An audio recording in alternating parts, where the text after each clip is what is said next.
Hey, everybody. Welcome to the last week of our book study. It has gone by so fast. I hope y'all have enjoyed this book as much as Abby and I have. I know it's my second time reading it. I don't know how many times Abby's read it. She's probably read it more than I have, but I loved it just as much. So we're going to just dig right in. Chapter 15, it is called It's a Family Affair, and it definitely is. It's really important to be surrounded by people who support you in this business. I know this. I could tell y'all a whole long story about it, but I promise you it is so important. Most importantly, those that are living in your house and who are actually closest to you. Those are the people that are going to be most affected. Whether it's good, usually it's good, but sometimes cuts into their time. So first things first, you have to tell people what's in it for them, or tell your family what's in it for them. They have to know what the end result is. If this is what's going to take more of your time, what are they going to get in return? You'll want them behind you because all those duties that you're used to, you're not going to be able to do all those like you used to anymore. Like you just cannot do all the things, the bills, the laundry, the grocery store all the time, the dishes. You are going to need their help so much. Even if they're little kids, y'all, start them early. I promise you, they can wash some dishes. My 2-year-olds used to wash the dishes together, so they can do it. You may not need them so much at first when you're first starting your business, but when you get on up there to senior gold, ruby, and above, you're going to need them so much more. And y'all, listen, I felt really guilty asking my husband. He's a hard worker. He works outside every single day in this 110-degree heat. But here's the thing. When I first started this, like I was working 2 jobs and could only do so much. And after we talked it out, because communication, y'all, we've been to a lot of therapy about communication. So it took a minute. But after we talked it out and I shared with him like what was in it for our family, what was in it for him, he was more than willing to step up to the plate. And surprisingly, the boys did too. You just have to be willing to communicate it. It's super important. So my therapist says, I don't go to them anymore, but y'all, we really did have marriage counseling. It was the greatest. But when I first started this business, our goal was not to live paycheck to paycheck, right? Who wants to do that? But that meant being able to go out for dinner more, taking the kids maybe to the movies or bowling, or even maybe a nicer vacation or a longer vacation, being able to say yes to the things that we could not afford more. So we've met a lot of those goals, and eventually for me not to work weekends. Most of y'all know I used to work 16-hour shifts Saturday and Sunday, and our schedules were completely different. But this meant that we would get more time together as a couple. We would get to go to church together, which was huge. We would, as a family, we would have date nights. I'd never missing another soccer game for me or a holiday. My youngest, y'all, he is all about that extra time together. And my oldest, he loves all the experiences, and he always makes jokes all the time. Yeah, mama's making all that money, so one day I don't have to work. I mean, it's kind of a joke, but he thinks about how this is going to help his future and his family's future. Like those are the conversations that we have. So make sure they know exactly how working this is going to benefit them, and remind them of it all of the time.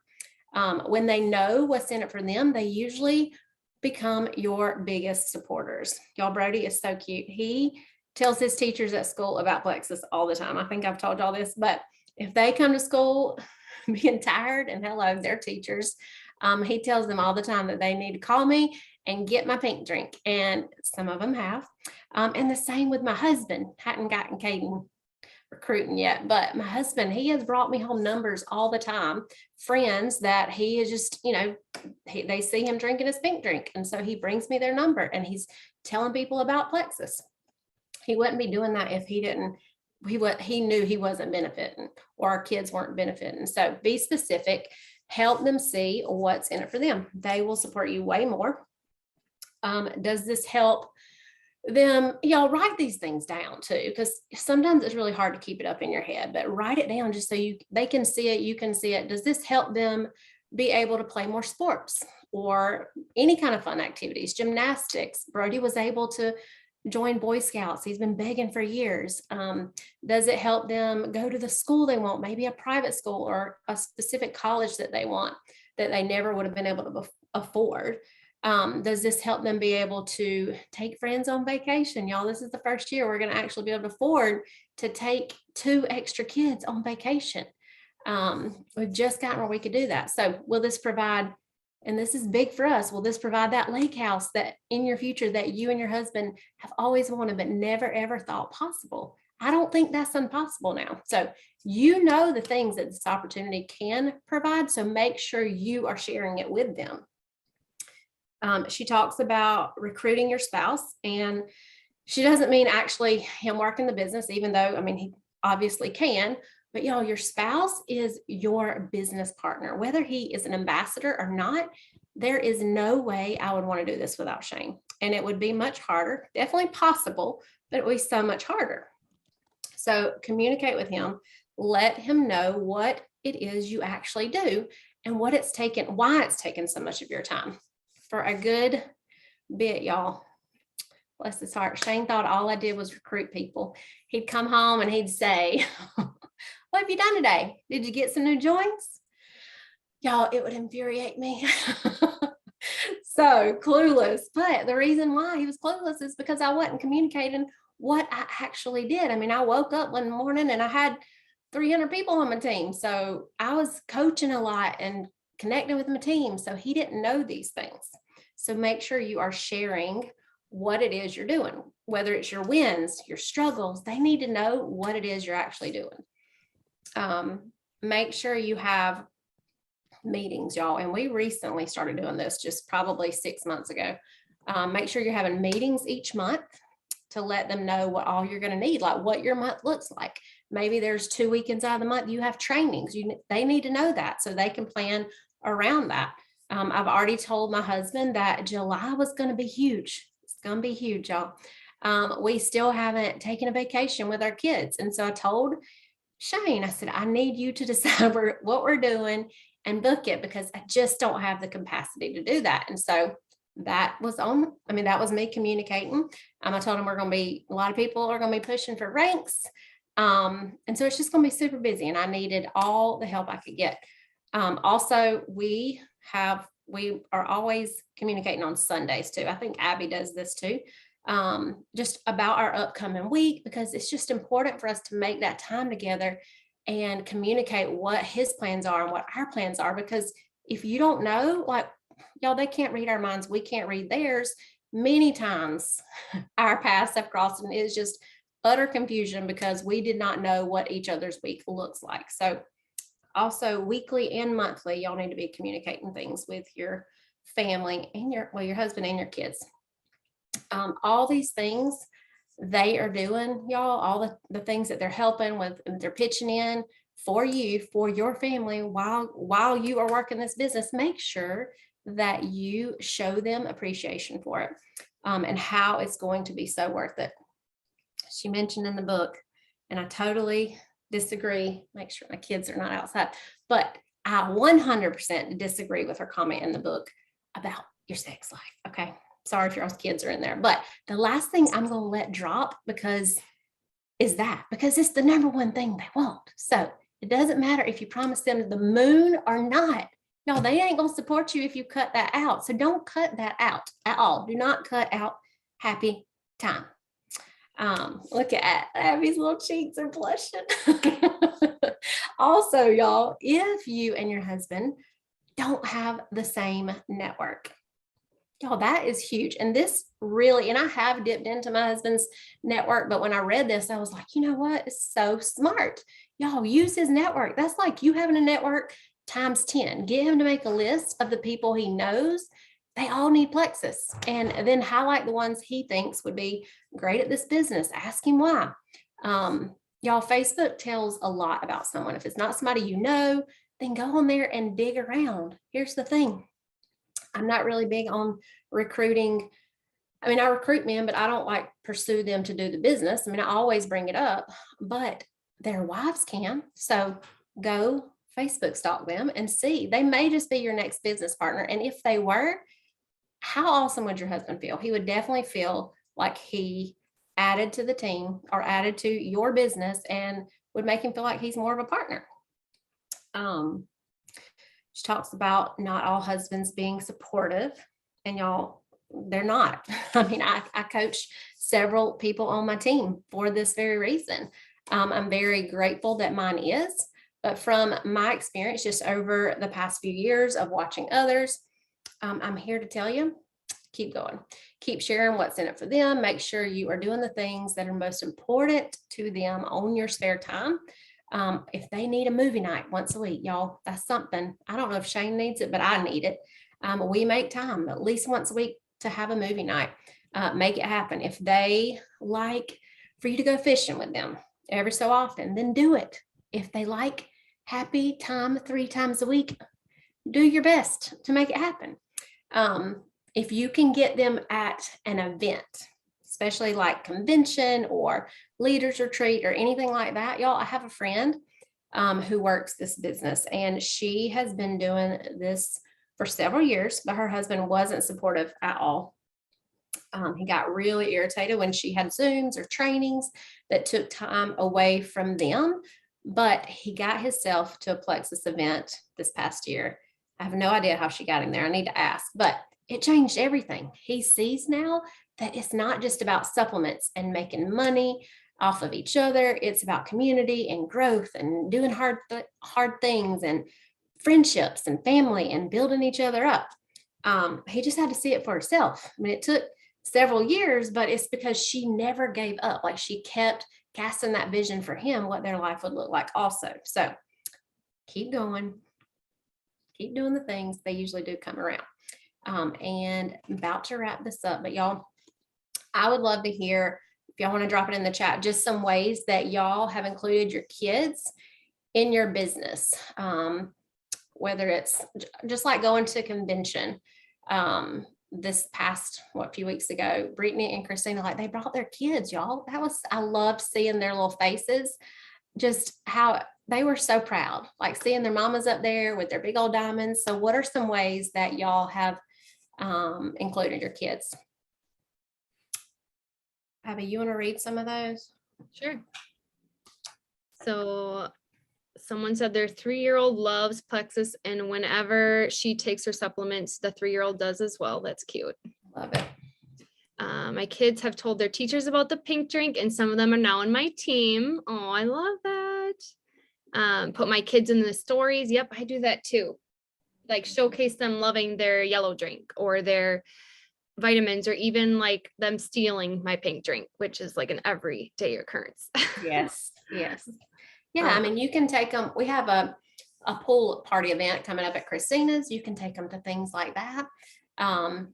Before, I never would really take Brody or Kaden because I'm just like, I want to be concentrating on the people around. But y'all, they need to be there. Like, I just took Brody to Christina's this past weekend. He had the best time, and then to the beach the other day with kids he didn't know. Like, he loved it. He loved being a part of it, but just like making boomerangs with your pink drink and then their little orange drink on Facebook, whatever. I mean, whatever you can do to help them just be a part of it, especially with littles. That's so much fun. Like, Brody will do things, but Kaden, he's 17. He's too cool for me. But anyway, love those ideas. I'm going to turn it over to you, Abby, for chapter 16.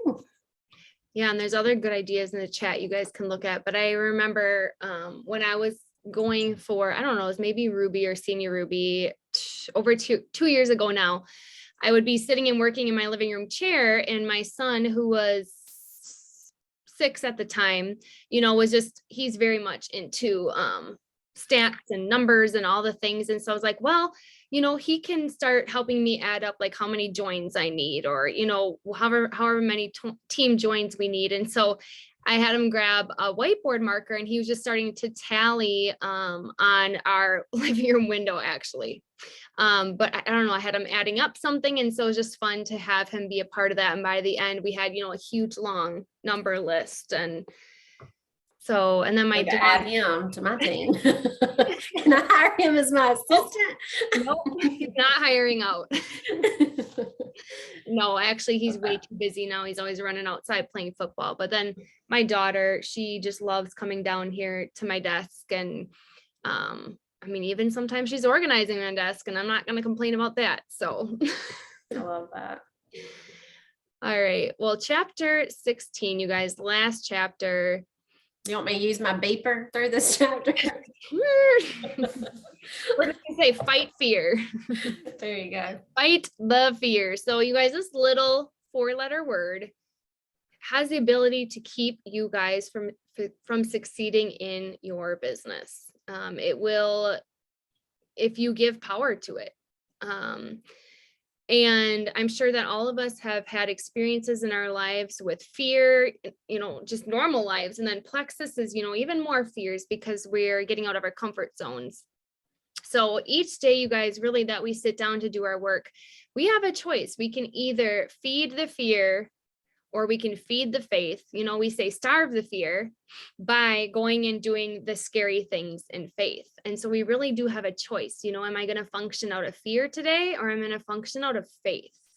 And what I think about that is kind of like the past. Like sometimes I think we can hold on to things from our past, or think, well, I couldn't do this in the past, so I can't do it now. And that's really functioning out of fear. But faith is looking towards the future, right? It's having big goals, big dreams, believing in yourself. So faith versus fear there. And one thing that my son has been really struggling with fear lately is swimming lessons. So apparently our kids are really behind in swimming lessons. So we're having to double up the lessons. But the other week I took him, he just cried the whole time in the car. Like he was hysterical. He would not want to get out of the car. He was so scared. Like he was even acting like really bad behavior that day. And then I finally linked it, like it's fear. He's being totally irrational and not himself because he's so wound up in fear. And you guys, I think we can struggle with that too. And what I tried to share with him was when he actually got in the pool and felt the water and was with the kids and with the teacher, he was totally fine. And so it's kind of like our business too.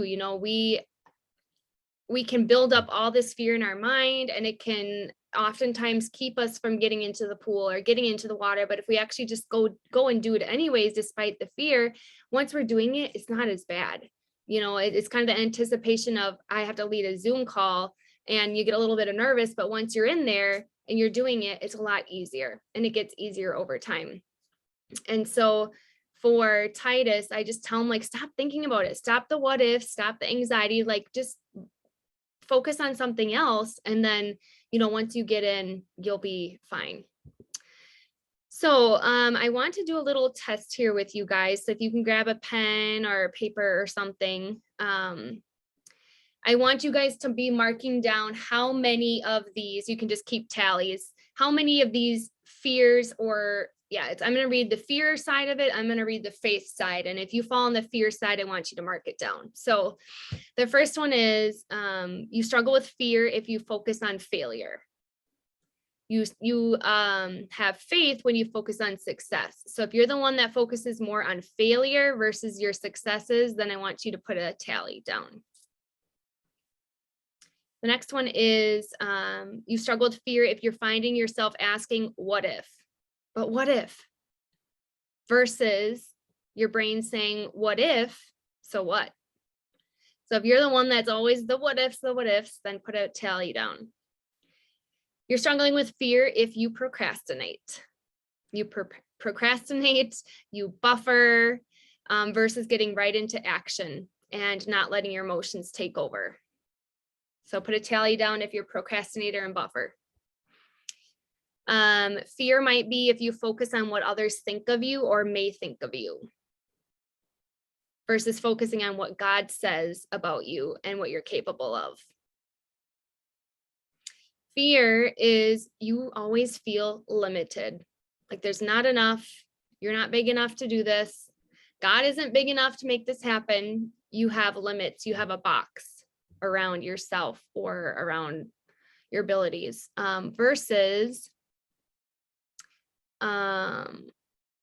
focusing on your strengths and working from that place. So fear might be if you are scared to be vulnerable, You just want to keep the peace on Facebook. You just want to show the highlights versus the things that you might actually be struggling with or working to overcome. Fear might be if you're always feeling stressed and anxious. Fear might be if you doubt yourself and your abilities. Fear may be if you find yourself always in comparison mode. And last one, fear. You could be functioning out of fear if you find yourself managing or controlling people or things in your business. That's totally me. Not so much anymore, but in the past, yep. So I think there was like 1, 2, 3, 4, 5, 6, 7, 8, 9. I think there's like 10 of them. So just take a look, if you got 10 out of 10, oh boy, you're really going to have to work to combat that fear, right? You're going to need a lot of work in this area. If you're 1, 2, and you're probably functioning more out of a place of faith versus fear. That's amazing. If you're about half, okay, that means 50% of the time, you're gonna have to be very intentional about choosing to work from a place of faith out of fear. So just want to do that little test with you guys. I'm sure there's other like actual tests you could take out there, but you guys, the fact is that we all face fear. No one escapes this, it's inevitable, but we can choose how we respond to it or what we focus on, because we know that what we focus on expands. So if we're always focusing on the what if and all those things that I listed off of fear, you're buffering, you're focusing on you're focusing on what others think of you, you're focusing on, I don't want to be vulnerable, what are people going to say, I'm feeling stressed. That is just going to keep expanding and expanding. It's going to keep you from succeeding in this business, because I have a feeling you won't be getting into any sort of action. The truth is, you guys, we're going to experience disappointments, failures, losing a rank, potentially, maybe an unsupportive spouse or relationships. We'll probably get negative comments from people along the way. Maybe a business builder stops working. Life happens, you guys, and we can get so cloaked, she said, in fear. We're so covered in it. And over the time, it can become so thick and heavy that it's going to keep us from remembering our dreams. It's going to become foggy, right? It's going to be really hard to get that clarity of where you're going and what your dreams are and why you're even here in the first place. So we have to learn how to drown out the fear, starve the fear, and we can do that. Well, I'll open up to you guys. What do you think you can be doing on a daily basis or weekly basis, there we go, to start to drown out the fear that you have with your business? Why don't you put some ideas in the chat?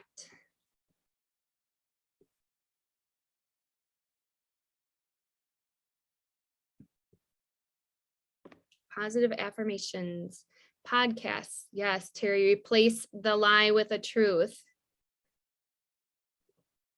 Set reward systems, stay in God's word, do hard things. I'm challenging myself to one hard thing a day. I love that. Make a goal and stick to it, right? When we carry through and do something that we say we're going to do, we automatically increase the faith in ourselves and our abilities. I love that. Right? Podcasts, books, focus on the things we're doing right. Ooh, love that.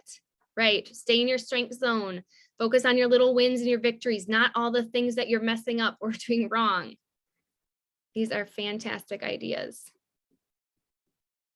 Joyce Myers, I don't know. She just always comes to my mind when I think about mindset stuff. So many good podcasts, you guys. I mean, hundreds. You could probably listen to one a day of hers. I always do that when I'm in the shower. Stick my phone on the ledge and listen to her, and it washes over me and starts my day on a good foot. Read and post affirmations. Yeah, those are all really good ideas. So if you guys have the book on hand, on page is 215 and 216 and 217, she's got a really, really long list of all the fears. And you guys, I honestly didn't know there were so many different fears that we could struggle with in this business. It's crazy. So I'm not going to take the time to read all these out, but I do encourage you guys, if you have not done this yet after the call tonight or this weekend, go through that list and take some time to read them out loud or to look through them and really figure out which ones of these do I struggle with the most? Which ones kind of punch me in the gut? Because those are the ones that are going to keep popping up, right? They're going to keep coming up because we often struggle with the same fear from when we start to when we hit the ranks to, even when we're jewels or gems, we're still going to have the same potential fears. So know what one that is, and then you'll be able to combat it more when it starts to show its head again in your business. So I want to talk with you guys quickly, the difference between a thought popping up and dismissing it versus meditating on it. There's a difference there because we can't control all the thoughts that come into our heads. I don't know what the stat is. I think we get thousands of thoughts that just bombard our brain on a daily basis, and we can't control most of those. But what we can control is, am I going to let that thought come in and keep meditating on it and keep thinking on it and keep maybe worrying about it? Or am I going to think about that thought and decide, yes, this is a truth, this is a good thing to focus on, or no, this is totally not true, this is false, I'm not going to give any time or energy to it. So thoughts popping in, normal, dismissing it, good. Thoughts popping in and deciding to meditate on it, a false thought, a lie about ourselves, not good, because then that eventually that thought will get so ingrained as a truth. False, a lie, but to you it'll feel like a truth, and that's where we can kind of get in trouble. Bob Heilig does a lot of great mindset work, especially red light stories. If you guys haven't plugged into him, he's great, especially if you're starting out in this business. And like me, when I came in, I had absolutely zero past experience with thought work. It just wasn't something I learned about growing up. I didn't know I had control of my thoughts. So when I came in, I was like, wow, what is this new concept? And he does a really, really good job of working through your past, maybe the lies that you grew up with, maybe some lack of, belief in yourself. And he calls those red light stories, those things that make you stop in your tracks, that fear that kind of holds you back from moving forward or succeeding in your business. So he's got some really good podcasts, some great trainings you guys can be plugging into there. Who knows what the definition of courage is? Anybody want to write it in the chat?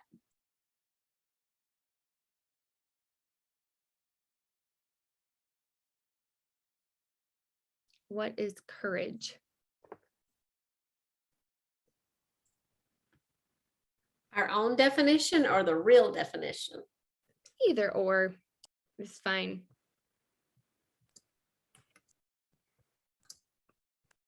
Feel the fear, but do it anyways.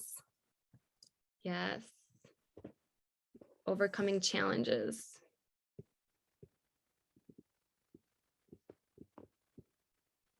See if any more pop up. My definition is to take a step out of my comfort zone, being brave. Yeah.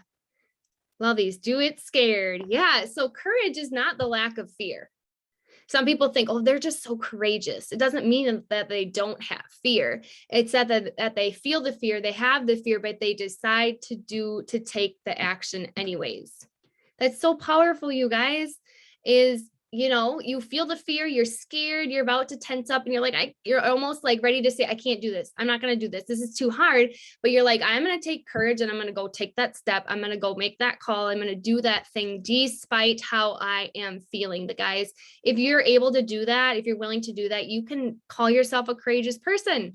Who doesn't want to be courageous? I mean, I do, because I want my kids to see that they can do the scary things too.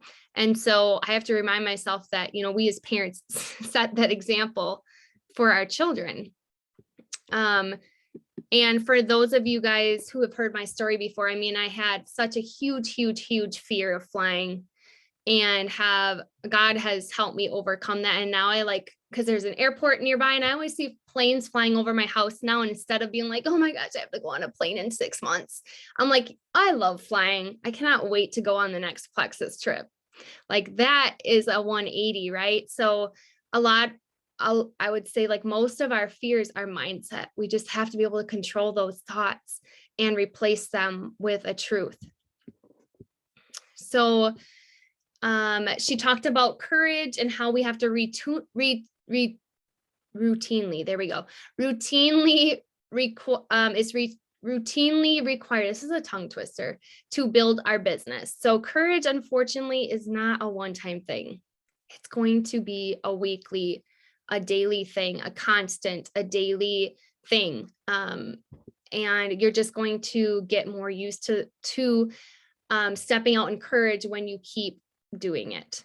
So she said, it's not our job to argue with fear. I love that.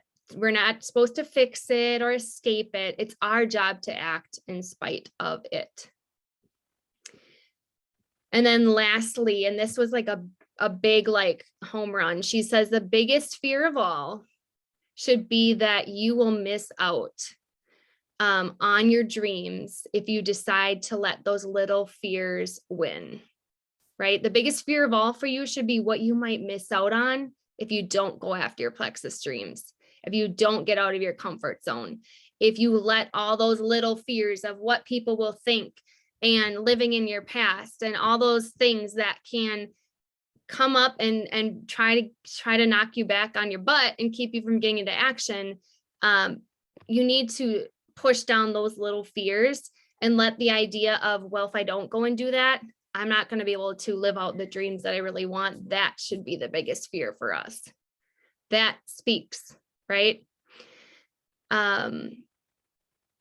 So yeah, I mean, this is a huge chapter for me. I've had to overcome so many fears over the last 4 years. You guys here with Plexus, I know Terry has too. She came into this book study terrified, you guys. I mean, let's all give her a silent clap. Woo, Terry, we're so proud of you. Look at how relaxed she is. She did amazing. It's Thank you. I'm sure I can speak for her, but you guys didn't die. Oh, that's funny. I can speak probably for her too, but I've so enjoyed you guys these last, I don't know how many weeks it is. With you guys, 10 weeks with you guys in this book. It really is an incredible book. And I really don't want you guys to just shut your book, put it on the shelf, another one done, moving on. Like we're going to get out here early tonight. And so we want you guys to take some time and just reflect, go through the fear thing if you want on pages 215, 16, 17.